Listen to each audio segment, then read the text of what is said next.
everyone, welcome back to my channel if you're returning. If you're new here, my name is Tori, and I normally post some planning content, but I often take a break to share my reading journal, which is what you're seeing sped up at 5 times, because otherwise this video would be over an hour long.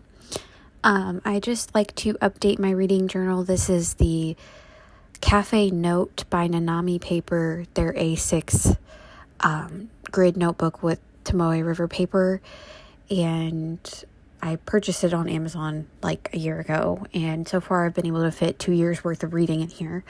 And I like to collage. I like to find things in magazines that I think work with the themes of the books that I'm reading and that kind of thing. So this first book that I'm writing about is called Her Final Words, and it is an Amazon First Reads book. Usually if you have Amazon Prime, you can get a book on Kindle for free. It is not Kindle Unlimited. It is a book service that they provide for free if you have a Prime account, and they usually email you and just let you know that, hey, your first reads for the month are available, and you can select whichever one you want for free to go onto your Kindle.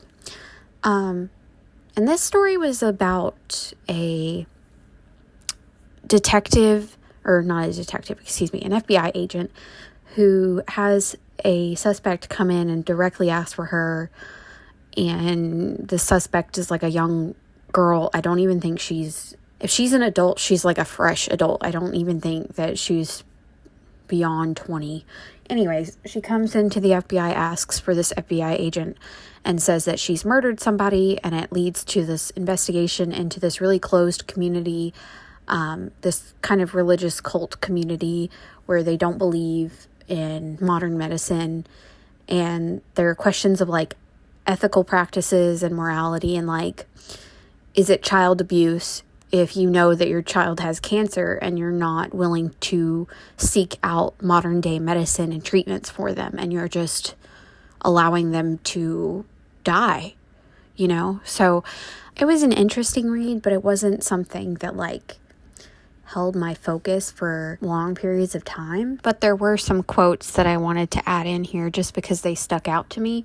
So that's essentially what I do when a book is like, like a 2 to 3 star read. I really just pull out any quotes that piqued my interest and kind of store those in this book. But generally speaking, it's not like a multi-page entry. And if a book is something that I don't deem worth journaling about, I don't journal about it. I don't know. If I don't enjoy a book, or I find it 1 star, or, it just wasn't a pleasant experience for me, I'm not going to spend time rehashing that. And I know there are other people out there who value kind of remembering why they didn't like a book, and they do journal about it. And that's totally your preference, right? So I just generally go for like highlights of a book, and I write in any quotes. And this is just paper that I added because I knew I didn't have enough pages to continue writing. And so I pulled out some paper that I got from like, I think an Amazon paper pack or something, for ephemera. And so here I am just continuing on. I've even split this one sheet of A6 paper across 2 books, and they're juvenile books that I've read that were new to my collection in my library. I'm a children's librarian, so I try to read the newest editions, especially the graphic novels, because if you have a middle grade reader, graphic novels are all of the rage. So making sure that I know what they're about, in case I have any parent concerns or any interest, like just knowing what's going to happen. For example, Speak Up has a character who's non-binary, and I live in a pretty conservative area, so knowing about that and just being proactive about how to communicate the value of that book is really important. And I wouldn't have known that there was a non-binary character in that book had I not read it. So that is just the unfortunate reality of where I live. And so I want to be as educated as possible to help kids get to the books that they need, and that, show them that you can live a lot of different lives and still be loved and cherished. But that's like really deep stuff right there. So I also read Swim Team, and that one is a really great one that depicts anxiety in a really great way, in my opinion. As somebody who has generalized anxiety disorder, the main character has anxiety, and it shows up in like these black clouds that hover above her head. And I've already used it in some programs to discuss like mental health and how the graphic novel format communicates a character's feelings based on their facial expressions and what's happening around them in the panels. Because I feel like, I say this all the time when I start to talk about books, but I feel like parents think that graphic novels are not reading, and they very much are. And it's a different kind of reading, but it's very much a reading experience that teaches a lot of different skills that you wouldn't normally get in a print book. And then this next one is called Banyan Moon by Thao, I think. I apologize if I pronounced that wrong, but it was really, really good. It was like a generational story about 3 women from a Vietnamese family, and I just kept seeing it around Goodreads, and it wouldn't go away, and it like wouldn't leave my brain. So I was like, you know what, let me just see what this is about. And I actually listened to it on my library's audiobook app, and it had some surprising moments in there that I did not expect. So yeah, it was really interesting, and definitely one that I keep in my back pocket for any time somebody wants like stories about family sagas, stuff like that, because it does look at each generation of the family and how the women in the family essentially navigated like the various violences that women have enacted upon them. So the grandmother immigrated from Vietnam to America. The mother had an abusive marriage, and then the daughter has her own set of issues as well. So it was a surprisingly good read. I didn't expect much, but I got a lot and I liked it. So this next one is a book about Anne Hutchinson. It is part of a like feminist biography series that we had in my library collection, and it got weeded because I wasn't getting read. So I was like, you know what, Anne, you're coming home with me. And I'm glad I made this choice, because this was a really, really good just primer about who Anne Hutchinson was and the background. Y'all, it is wild to me that people were out here just killing other people over their beliefs, but it also like that is happening today. So I have cognitive dissonance about it, because I'm like, how could you just unalive somebody based on their beliefs? But it was a really interesting look into how one woman literally would never back down despite the amount of intimidation she was given and the amount of consequences for speaking her mind. She had like 13 kids, and she still was like, I'm not giving in. She's walking miles in the snow while heavily pregnant to her court trials, where they're like, it was just, and then the way she ultimately ends up passing away was just devastating. And so this book gave me a refresher a lot about like colonial times and what was going on in England that made the colonists want to come to the United States, which was just the colonies at the time. Like, we talk a lot about in America or in the United States. I just don't think we talk enough about it, really.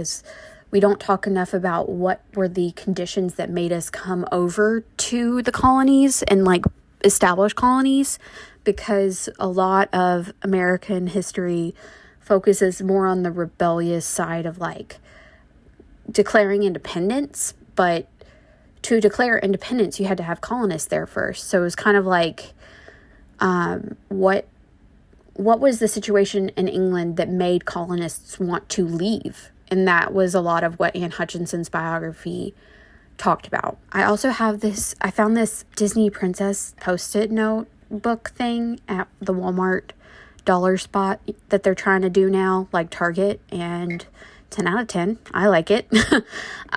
So I pulled out one of those because I wrote that this book about some of Tim's stories is what it's called. It's by S.E. Hinton, and it has interviews with her in the back, and I want to reread it because I feel like I didn't have the mental capacity to like really chew on the material that it had in it. So I put a note in there that I just want to reread it, and then I write a journal entry about it. Remarkably Bright Creatures was another book that I read because everybody and their mother was talking about it, and I was like, is it worth it? Let me see. What is this about? Why is everybody obsessed with this book? And they are rightfully so. This is one of the books where the hype matched the book, in my opinion. I feel like there are a lot of books out there that are really hyped up and probably shouldn't be, but this was definitely one of the few books that I was like, okay, fair enough, because it follows this older woman named Tova, and she works at an aquarium. She's like 78 or something, or older than that. I don't even know. But she works in an aquarium as like a cleaning lady, and she has a lot of her own like preferences, and she talks about like why, like it starts off with like her talking about how she changed the cleaning fluid that she mops the aquarium with because the original cleaning fluid wasn't doing anything, and it's just like she's very put together. And eventually her storyline collides with the storyline of another character in the book, and they find out a lot about themselves in the process. And I really don't want to give anything away. The synopsis of the story talks a lot about Marcellus, the orange octopus on the cover. And he's not really as big of a character as the synopsis makes it seem, but he does have a pivotal role in the plot, and he also brings a lot of comedic relief in a very unique way. And so, yeah, this was a really, really good book about like family and just the right timing of things. And it was really, really bittersweet. And I think if you've thought about looking into this one, definitely pull the trigger on it because it's worth it. Opening Bell was a story that I had seen talked about through Book Riot channels for years now, and I just had never gotten to it, and it was on my Goodreads to be read list. I've been trying a lot to like look through the backlog of books I've marked as to be read on Goodreads, and I'm like going back to 2013 books, okay? And I don't know who 2013 Tori was trying to be, or who she was trying to read, but more than half of the books that I have marked as to be read from like 2013 through 2017 are just, they've just been absolute duds, and it's just not been my cup of tea. But I think that also shows like internal growth on my part, right? I did end up kind of like I would say this was like a 3-star read. It wasn't like mind-blowingly good, but I did think the main character was pretty nuanced and like realistic to how women act, especially in a male-dominated field where they are constantly being sexually harassed. And I felt like it was quite realistic, and that could potentially be a controversial thought. But I also think that sometimes, as much as we like to think that we would be the person to voice any kind of dissent in a workplace, there's also factors of like, we have families to support, we have bills to pay. So the main character in this book is really juggling those responsibilities of being the breadwinner in her home, and the effect that has on her marriage and her relationships with her children and her ambition to go further in her field. So I think it was realistic, but I just don't think it was like the greatest thing ever. Back in the back of my reading journal, I have these lists that I just find online, and I wanted to keep them someplace, so I figured, why not my reading journal? Duh. The first one is the 70 best coming-of-age books of all time. Then I have 100 books everyone should read. And I think it's like / best books of all time. And then I have Esquire's 50 best mysteries of all time. And then I have some extra blank pages at the end of my journal in case I find other lists. But that's what you saw me flipping back towards as well. And so a couple of books here that I have on these final pages are What Never Happened by Rachel Howzell Hall. Again, this was another one I kept seeing around, and the premise sounded really interesting to me because essentially what happens is this main character ends up going to an island where her family was murdered when she was a teenager, and she ends up working for a friend writing obituaries, but then she gets an obituary of her own death in the mail, and it kind of kicks off this sense of paranoia in the story that's like another layer because it's also happening during the COVID-19 pandemic, so there are a lot of there's already a lot of paranoia around just interacting with people regularly, but then add in the worries of whoever you're interacting with could be the person after you, you know. It was interesting. I think this is like a 2 to 3 star read for me. It wasn't, I guess, earth shattering, and the big bad ended up being kind of predictable to me. So I would definitely recommend it for somebody who enjoys a good mystery and likes feeling like they're on the edge of their seat. I did find myself wanting to read it when I couldn't, so that is a good sign, but I don't know, it just I felt let down by the end of it. The next book I have is La Grande Therese, I think. I don't know how to say that in French or whatever. I'm sorry if I sounded silly, but it is about this woman who scammed a lot of people in her day. I'm not gonna lie. It was pretty interesting. It's like a really small book, and I had it on a stack of books to read for a while because of how small it was. I was like, oh, I can get through this quickly. But then, you know, you set lofty goals, right? I feel like I have so many books that I want to read, and then I just literally have no capacity to do so. But the full title of this is La Grande Therese, The Greatest Scandal of the Century by Hilary Spurling. And it is quite a small book, but it's a nonfiction book about how this woman literally starts her life at a very early age of like 13 or something, claiming to be somebody she isn't, and then just keeps scamming until she gets caught like 50 years later. It's wild. And it really looks at how information is disseminated back in like the early 1800s and what people believed and why they believed such things. And it's kind of impressive. Like, fair enough. She made a lot of money based off of people just assuming that she was telling them the truth.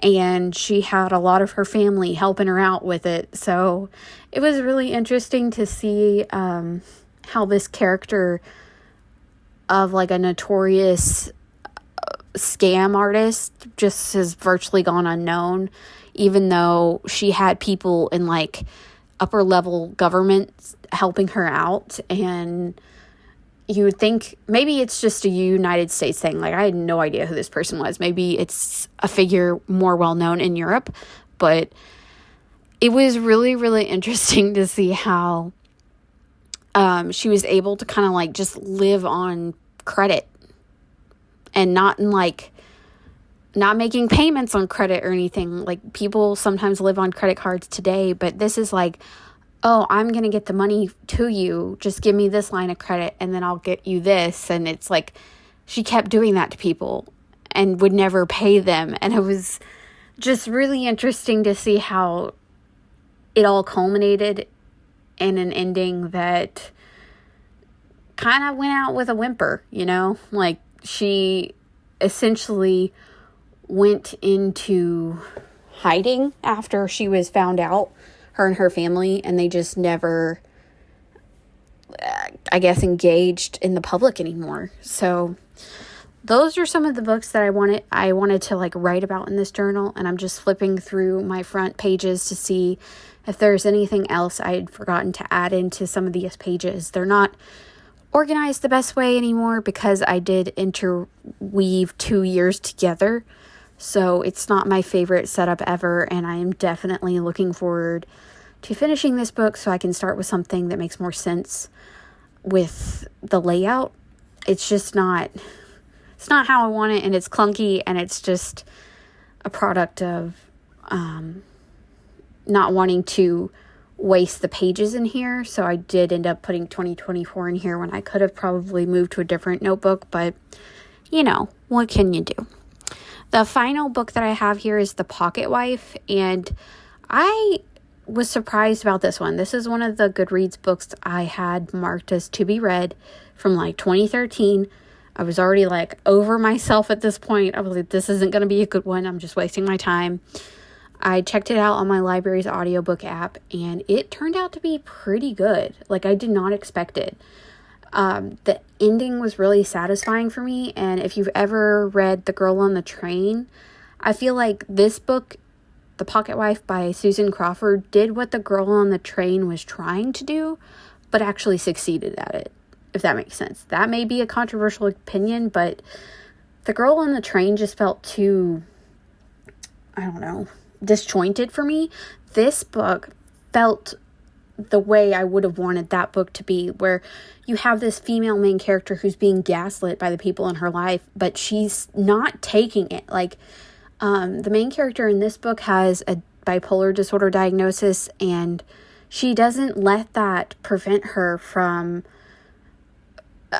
feeling her intuition, and she doesn't let that prevent her from knowing what she knows, and she can see when people are trying to utilize her diagnoses to gaslight her. And I really, really liked that, because she doesn't just lay down and take it, and she doesn't let the people that she loves in her life, or who she thinks she loved in her life, bully her and push her around for their own means to an end, So I found this one really, really I really liked the main character. I felt like the main character was somebody who wasn't going to be fooled. And once she figures out kind of what happens and gets closer to the truth, she ends up taking the right steps to making sure that the right people are held responsible. And I don't know, it was just like a cherry on top. And I really, really liked the way that this one played out. Because it is really similar to The Girl on the Train in a sense that, like, you have somebody who's afraid that they committed a crime based on the fact that their own memory isn't reliable. And so, I liked it a lot better. So there's that.